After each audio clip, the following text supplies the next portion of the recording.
In a world tangled with danger, choices define destiny. Right. And every song you sing, you mention some man is either them wanted or them man are some dangerous man on the streets. Zane. And you mention GCityGang. So dog, let me tell you this. All if you no go so, them are going to make you go so. Do you mean, brother? What You see me? Mm-hmm.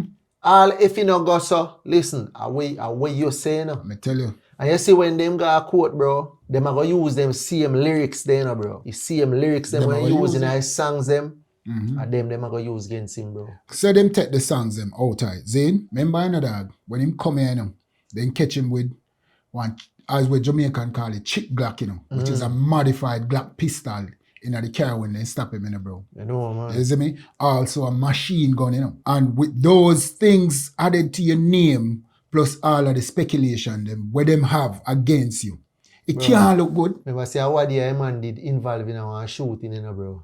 All of that too, bro. What the they say he was involved in our shooting with some other gang member from out of Jamaica. You left Jamaica, bro. And you come and you try to change your life. And you carry same blood clot fuck you there do down there. You spill it over upon the street, yes, sir. That you know make no sense, bro. And the man them nah fucking learn, bro. You know make no sense, bro. The man them nah learn. How much more are the big artists them we have to see? Alright.